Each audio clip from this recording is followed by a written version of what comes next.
Hello, everybody, and welcome back to Tom Talk Stuff. I'm Gleeman Tom, and today we're starting a new little segment called Do You Remember? And it's basically just a little nostalgia segment. It's about me talking about old shows or movies that I remember from, being a kid or growing up, and I just have a great sense of nostalgia for. And today's topic is Dragon Ball, or Dragon Ball Z, more of it, because I'm a lot more nostalgic for Dragon Ball Z than I am Dragon Ball. I first saw Dragon Ball Z when I was in second or third grade. I was homesick, and I turned on the TV, and I don't know when the channel programming or anything was. I don't remember if this was me watching it on Fox or Toonami, because there was a big gap between a lot of my Dragon Ball watching. But I watched like a Dragon Ball marathon. It was on Dragon Ball Z. And it was basically the beginning of Z too. I didn't really see much of the Raditz fight.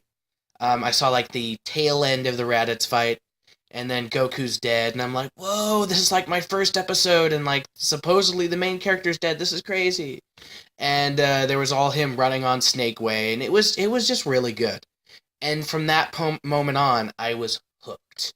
But the thing is we didn't actually have cable most of my childhood, young adult life. When I was growing up, we didn't have cable. So, I mean, I only got into anime and a lot of this stuff, after I graduated high school, because this is when I really got the time to watch it. Um, but back in the day, so I first saw Dragon Ball then, but then I didn't really get to see a lot of it. I think I learned most of the cohesive storyline a few years later when my mom bought me that PlayStation 2 when I was a kid. And I played Dragon Ball Z Budokai 1 and Budokai 2. And that was how I really learned the storyline, through the video games. Budokai's, I don't think I've ever actually played Budokai 3. But Legacy of Goku 1 and 2, I had those as a kid. So it was the games that actually brought me in. Like I said, not having cable, I couldn't really watch it on Toonami, unless I was over at a friend's house or something. So, I don't think I ever actually watched the series through all of the way until I was 18, and I moved in with my first roommate who actually had the first, 6, 7 seasons. But I do remember the first time I did watch the Frieza fight. And the Frieza fight was amazing. I mean, the Frieza fight was so cool. And as a little kid, you're kind of blown away, you know? I was at a grandmother's house for the summer in Colorado, and I just remember sitting for like hours watching this. There was like 2 episodes back to back or 3 episodes back to back. So for like almost every day that summer, I would sit down and I would watch a couple episodes of DBZ and Goku fighting Frieza. And that was when I first saw the Super Saiyan transformation. And it blew my mind. It was so cool. I'd only ever seen it in the video game, and it was bad graphics, and it was so awesome. I remember this might be when I first got my first Dragon Ball Z toys, is Grandma took me out and bought me like a Goku and a Piccolo. And it was really kind of fun. I remember, I don't know if any of you guys remember, for a while, Burger King gave out these little Dragon Ball toys. I think it was also around the Frieza saga, because they were all gray except for the one gold one. You could get little Vegeta, you could get Kid Gohan, you can get Piccolo, you could get Frieza, and then you had the one gold Goku. And, well, he was more like a bronze color, but I remember that I had most of them, because it was really the only way I could afford the action figures. We weren't a well-off family. We were actually pretty low class. We lived in the trailer park most of the time. So, I got most of my Dragon Ball toys from Burger King. Except that one of my grandparents got me on a family reunion at the coast. They bought me the hyperbolic time chamber toy, and it was such an obnoxious toy. And I remember part of the reason they bought it was the joke of the fact that it was such a loud toy, because the whole point of the hyperbolic time chamber toy was that it exploded. That's what it was. It exploded. So you would put your character in there, you would turn it on, and then it would start this siren blaring, it would light up, and then it would pop, and they would several pieces would pop off the thing, and your character would be able to come out all healed. And it was the coolest thing in the world. It was the noisiest thing in the world, and I was encouraged to play it regularly while my mom was trying to nap. It was a joke, but I took their advice. That thing, I put all my action figures in there. I mean, I believe some of my DC and Marvel toys might have healed themselves in the hyperbolic time chamber as well. Any toys. I had Transformers, I had Thundercats, any toy I had, they had the ability to heal in the hyperbolic time chamber. Oh, it was such a cool little toy, you know. But back to the actual show. When I graduated high school, I moved in with a friend that lived a couple blocks away from my old house, and he had the first 6 seasons, I believe. He had, from the Vegeta saga to the Cell saga. And this was all I had ever actually seen, intermittently. I've seen a little bit of Majin Buu through one of the video games, but I only knew the consistent story of the Saiyan Saga through Cell Saga. So in the matter of like a few days, I didn't have a job at this point. I had a little bit of money, and I was, living with the guy, and we went and watched through all of those 6 seasons. And it was amazing. It was honestly some of the best I'd ever. It was such a great time because this was me getting back into anime.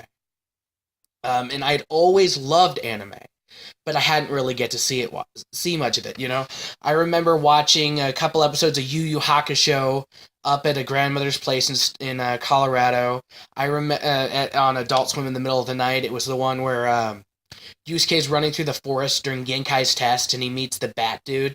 I still remember that, because that was the first episode of Yu Yu Hakusho I ever watched, and it was one of the first animes I'd ever watched. The 3 first animes I watched was Dragon Ball, Robotech, which my dad introduced me to. I don't know why, but my dad had a couple cassettes of Robotech, and I watched that, and that was pretty cool, and Yu Yu Hakusho. And I was hooked, but unfortunately I couldn't get a hold of these things. The only Dragon Ball I consistently watched through most of my childhood was a Lord Slug movie that my mom bought me on VHS, and I watched that damn thing so much that it wore out. I mean, there were parts of the movie that just wouldn't play as well because I would rewind and watch it again, and rewind and watch it again. I think that movie was also got me a lot of interest in rock as music. They had Disturbed playing in it, and it was just so much fun. I mean, I'm going to be honest. I'm going to be going through the Dragon Ball Z movies eventually and reviewing them and discussing them for the channel. But Lord Slug, I have such a nostalgic feel for it. I love that movie so much that it's probably going to be higher on the list than a lot of other people would watch it, because a lot of people just looked at it and went, well, it's King Piccolo. It's just King Piccolo all over again.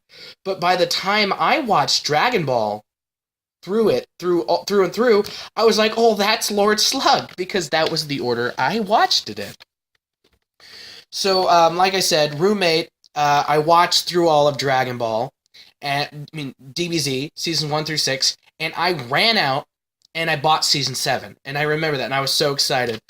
Gohan was my favorite character at the time. Gohan had just crushed it with Cell. I pop in the thing, and teenage Gohan, that's cool. This is gonna go well, right? No, Saiyaman happened, and then Saiyaman stole Gohan from me, man. Because back when I was watching Dragon Ball consistently, when I first saw the Cell fight, I was thinking it was over at a friend's house, and I was around Gohan's age when Gohan kicked Cell's ass. And then I was 18 when I watched season 7, when I watched the Great Saiyaman arc, when I watched the tournament arc and the Babidi coming and all that. I was 18. So I was Gohan's age and going, what happened to you, man? You were so cool. You got this cute chick and you're just ruining everything. I've never liked Great Saiyaman. What happened was, at that point, that was the turning point for me. That was when Gohan ceased to be my favorite character and Vegeta became my favorite character. Vegeta's change through all of this. Vegeta with his family.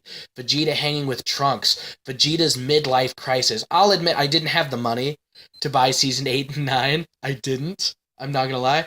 And I found alternative ways of watching those episodes online that I'm not necessarily proud of. You support the official release, guys, because it's really important to do that. Remember to always support the official release if you can. Always. I'll admit I've broken that rule a few times. If there's something I really need to see, and all other avenues have been broken off for me, sometimes I'll do what I have to. But, like Dragon Ball Super, I don't understand when people don't watch it officially. Because you can watch it on Crunchyroll for free every week. It's up there, and you don't need a membership to check it out. You can watch it for free. So why are people watching it on YouTube or all these other sites when you can watch it for free on Crunchyroll? You can watch it on it just bugs me. It really does. I've seen links to people I downloaded everything I needed to, and I'm like, support the official release in the comment section. And I'm told to, F off, but I get it. Anyways, I'm sorry I went off on a tangent again. I think this is going to be a rambling video.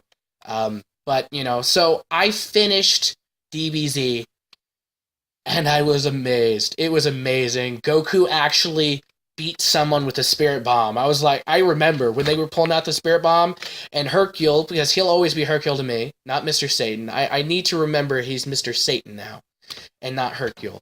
Because I grew up with the Toonami version, and they didn't like saying Mr. Satan. But it was still crazy to me. It was crazy. Because Goku was preparing the spirit bomb, and I'm like, dude, that's not going to work. Tell me one time. One time that worked, Goku. I was so worked up. I was like, when does this work? You tried it against Vegeta. It failed. You tried it against Frieza. It failed. You cannot do this. You're wasting your energy. And it worked. And I was like, what? How is that possible? How is that possible? And I remembered that the spirit bomb was a pure good energy, and that that it destroys evil, and it didn't kill. And at least this is my phrasing. It didn't kill Vegeta because Vegeta wasn't pure evil. I don't know why it didn't kill Frieza. Maybe just it wasn't strong enough. It just wasn't strong enough to kill Frieza. But I maintain that it didn't kill Vegeta because Vegeta wasn't pure evil. And so I was blown away when it worked, and I was so excited. Vegeta had finally went, yeah, Goku, you're awesome. That happened. Gohan has a girlfriend. All right, Vidal's a cutie. Bulma's still hot. That's awesome. Everything was going the way. I didn't like that last episode of Dragon Ball because Goku was just an asshole. They do the tournament. Oob shows up and just like, bye guys. I don't care about hanging out with my family. I'm gonna go trade for Oob for years. And I was like, well, that's screwed up. But overall, I was loving Dragon Ball. And that's where it ended.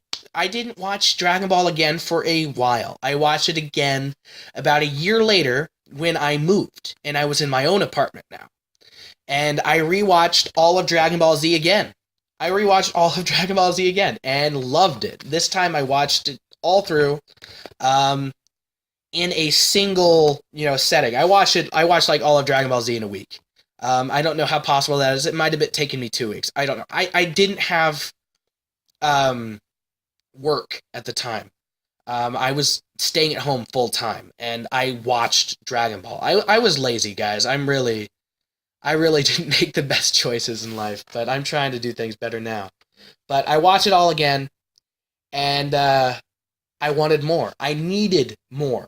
So this is when I decided to go back, and this is when I first watched Dragon Ball, and I loved Dragon Ball Z. Dragon Ball Z was one of my favorite series growing up, but Dragon Ball turned it from one of those shows I was always like, yeah, Dragon Ball Z is awesome, to Dragon Ball is one of the greatest things ever. And I'm including the 80s Dragon Ball with Z. It added so much more, because you're watching Goku, and you're seeing him first use the Kamehameha wave. You're seeing cute little Bulma as a teenager. You're seeing the first meeting of Master Roshi and wondering why 30 30, 40 years later, he still looks the same. And it's, oh, because apparently he drank from the fountain of youth. Okay. You got all that. You're meeting all of these characters. You're like, oh, Launch.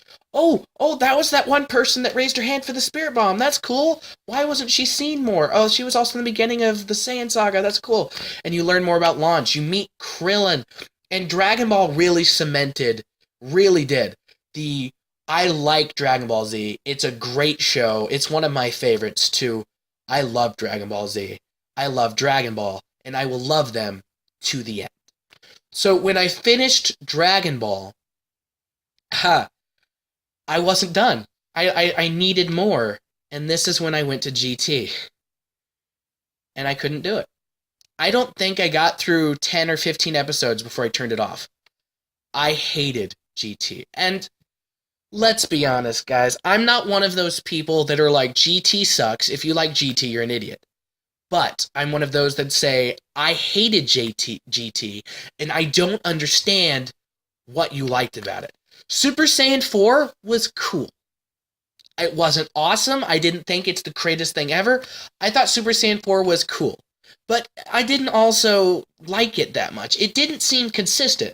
They went from gold hair to gold hair with lightning to really long gold hair to black hair with fur. It didn't track, but I said, all right, I'll give it a pass because that red Kamehameha thing looked cool, and Goku looks like a badass, and that was it. Like, admittedly, I skipped ahead. I skipped through GT. I'm honestly not sure I've watched the whole thing back to forth before, because I just couldn't get into it. It irritated me too much. So I tried to skip ahead to what people thought I'd like. I watched a bit of the Baby and Goku fight, and I saw the Super Saiyan 4 transformation. I saw some of the fight with the dragons, and admittedly, I liked the concept, but I also didn't like that all of their uses of the dragon were bad. I mean, admittedly, that's me being a bit bigoted. I'm like, what? The dragon was awesome. Why are they being punished for this? But I get it. I don't like it, but I get it. I mean, I think the way they used it was, they had some interesting ideas, but I just didn't like it. And I think the clincher was that they turned Goku into a kid. And maybe it was because I watched Dragon Ball Z from back to forth and it was still fresh. And then I watched Dragon Ball and saw Goku as a kid and loved it. But suddenly I'm back to the future, after Boo. And here's Goku as a kid again. And one, why is he so dark? Why is he so tanned? It's kind of odd. And two, why did this need to happen? Turning Goku into a child ruined it. It really did. Vegeta, I think, is the coolest character in GT. Vegeta's haircut, Vegeta with his family, Vegeta with his daughter, wrapped with Vegeta whose daughter, I'm going to be fumbling over my own words, has him wrapped around his little finger. But overall, GT, for me, deserves a pass. Not a never watch it. Not don't watch GT, it sucks. It's just, watch GT if you want, but I'm going to leave first. I'm not going to be out there saying, if you like GT, you're wrong. I'm going to be out there saying, if you like GT, good for you, man. I don't get it. I do not get the appeal. But I'll tell you what, the moment I heard about Super, I was excited. I watched Battle of the Gods enthusiastically. I watched Yo Goku and his friends can return. That OVA special in, I think, 09 or 010. That was the first time I watched Dragon Ball Z subbed. And it threw me for a loop because Goku's voice with Nozawa was just like, what? What is that? I mean, it took a little time to get used to it, but now I love Nozawa. I really do. I love her portrayal of Goku. It was a little hard to get used to, but I loved it. I watched that new Yo Son Goku and his friends return, and I was excited because there was new Dragon Ball for the first time in forever. And then came the Battle of the Gods, and it blew my mind. It was so amazing. I didn't necessarily watch that by official means either. Again, guys, support the official release. It's very good to do so, but, I was poor and not usually working very well, and I had to do what I had to do to stay entertained. I'm ADHD, you know. Not proud of it, but I watched what I had to. And GT, I mean, I'm sorry, and the Battle of the Gods was amazing. The introduction of Beerus and Whis, seeing Goku again, the Super Saiyan God transformation, the look on Gohan's face when he realized he's going to be a dad, Vegeta of how dare you, that's my Bulma. That has become one of my favorite Vegeta scenes of all time. My former favorite Vegeta scene was the Vegeta's Pride, was the Vegeta killing himself in order to save his son and all of that. That was my favorite scene. But how dare you, that's my Bulma, completely eclipsed it for me. Completely took over. That, to me, has become Vegeta's best scene. I didn't like it as much as Super, but we're going to get to that. Anyways, the movie was amazing, and I loved it. And I don't remember how long it was later that I heard of Super. But the moment I heard of Super, I lost my mind. I told my roommate, I freaked out. This was amazing. And from day one, people, from day one, I have been watching Super. There's been a few times where a couple episodes build up, but from day one, I've been watching Super. I watched it the first episode that came out, like a day after it came out in Japan. Like the moment I had some legit subs, I was watching it. And then I found out it was on Crunchyroll, and that was every time. I still watch it weekly. I love Super so much. I think Goku's getting a little out of control. I mean, he's just not who I admired as a kid. But that's because a lot of people just need to deal with the fact that a lot of people, at least here in America, grew up with Goku as a superhero. Goku was a Superman equivalent. That's why the argument between Goku and Superman is so big, I think, because we grew up with Goku as being our Japanese version of Superman. And a lot of us preferred Goku growing up. I mean, he was the guy that made you want to work out. He was the guy that made you want to better yourself. But he was the guy that made you want to train.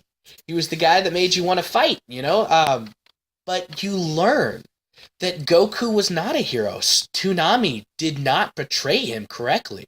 I'm only realizing that recently now that I'm watching Dragon Ball for the first time subbed. I mean, I'm really seeing the true Goku.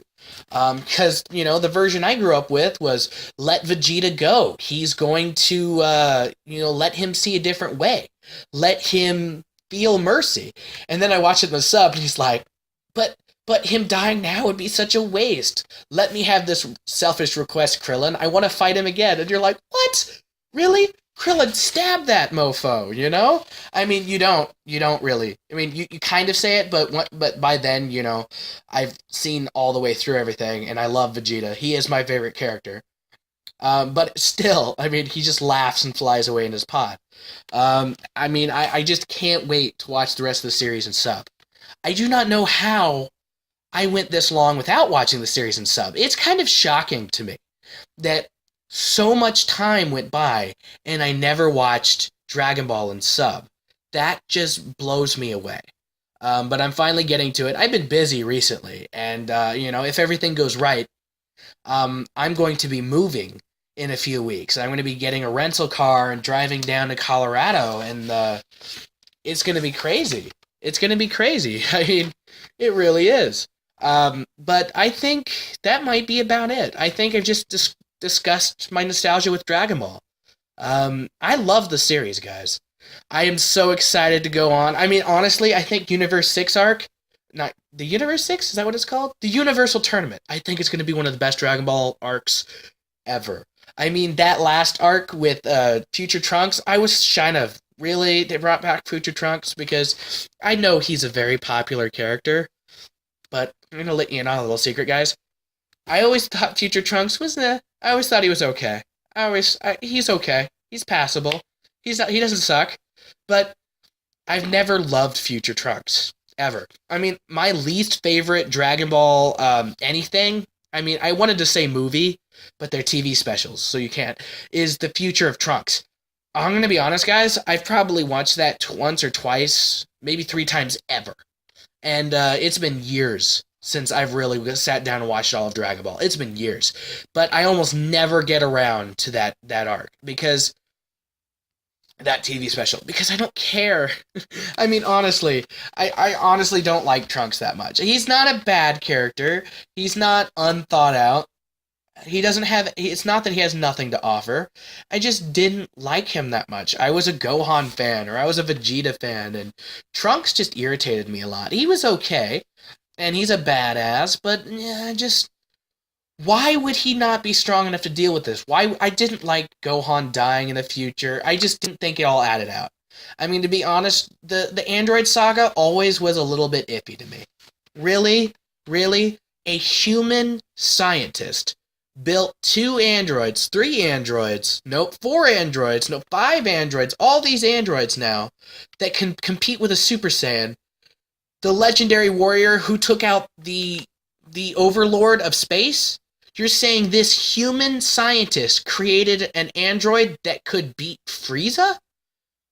I mean, if Trunks couldn't handle them and Trunks could dice Frieza like crap, how could a human scientist do this? Apparently Mecha Frieza was built with some of the best things in the cosmos, but a human scientist can create. I just never got it. I mean, I'm not going to say I hated the arc, I just never understood it. To me, it was always a leap. But it was a leap that I went, huh, okay. More transformations, more awesome, more beam attacks, more martial arts. More. Oh, did Vegeta just kick through that guy? Oh, crap, Gohan punched that person in half. There's just so much that makes it easily forgivable, I guess you can say. Wow, I think I said a few minutes ago that I was done talking, and then I talked again for a while. That's just how Dragon Ball is, man. Dragon Ball's great. Uh, I've got the first two omnibuses of the series now. I've owned season one. Oh, sorry about that. My mic actually quit on me without me even noticing. So like I was saying, I have season one of Dragon Ball. The Path of Goku, first meeting Bulma, the Dragon Balls, and the martial arts tournament. And I'm really hoping to get more of those. I originally planned about commit about $50 a month. Um, to getting more, anime, manga, and light novels. But with current circumstances, I'm not sure I'm going to be able to live up to that for a little while. I am moving, so I need to get a rental car to go down and see my dad. And then I'll be getting my own car, and then I'll be driving that, another 10 hours to Colorado while I'll be living. And it's going to be tight for a little while. So I'm honestly don't think I'm going to be able to spend anymore. Um, which is unfortunate because there's so many good, you know, animes and mangas out there that I would love to own, but I'm gonna have to wait for a little while. I'm probably gonna try to get on that. Excuse me, Funimation save packages. They're not the prettiest packages, but I want Air Gear, and I want, Kaze no Stigma, and I want all of those that are on sale that I can afford. Requiem for a Phantom. These are all like animes I watched in the beginning of my real anime watching when I was like 18, 19, Kenichi, the Mightiest Disciple. I mean, I have a lot of those that are like firsts to me, and I watched anime late. Um, so I'm really excited. I'm really excited about that. I'm really surprised I actually kept talking for so long. I usually want my videos to sound good, to come out perfect, and they rarely do. But I will stumble over my own words, or I'll try to write a script, and I'll read it too fast, or I'll read it too slow, or I'll forget inflection where it needs to be, or I'll misspeak a word. And sometimes it takes a dozen recordings before I'm satisfied enough to put out that video. And I'm really happy I was able to sit here for so long and just talk to you candidly. I hope you enjoyed it. I know I just rambled on for a while about Dragon Ball, but these do you remember kind of discussions, that's what it's going to be about. I want to do like a Dexter's Laboratory, do you remember, and a Grim Adventures of Billy and Mandy, and Samurai Jack, those old cartoons that I really liked. I mean, I'll do some other stuff. I'll do live action movies, I'll talk about some of that stuff. I'll even do, animes. I'll talk about the first time I really checked stuff out, like kind of like this. I can do one about Bleach because Bleach was the anime that actually got me into subbed anime, and I kind of want to do a video about that. So this was really fun. I hope I didn't talk too long for you. I hope there are some of you that actually managed to get through this whole damn thing, even though I talked forever. I really hope you liked it. I hope to do more in the future. I really want this channel to grow. I really want you to enjoy yourselves. Follow me on Google Plus. Well, follow me here, of course, at Tom Talk Stuff, the YouTube channel. Subscribe. Click that like button. I would love for you to do that. But you can also follow me on Google Plus under Gleeman Tom. I have a Tom Talk Stuff collection. I also have a daily anime rating collection. I just finished Absolute Duo, and it was decided I watched that show via poll on Google Plus, and now I'm going to be watching Chivalry of a Failed Knight, which was also picked by a poll. So if you want to really tell me which anime to watch next, that's the way to do it. You can also follow me on Tumblr and on Pinterest. I'm also Gleeman Tom there. So it was really great to talk to you guys. I really hope you enjoyed the video. Well, peace. I'm out.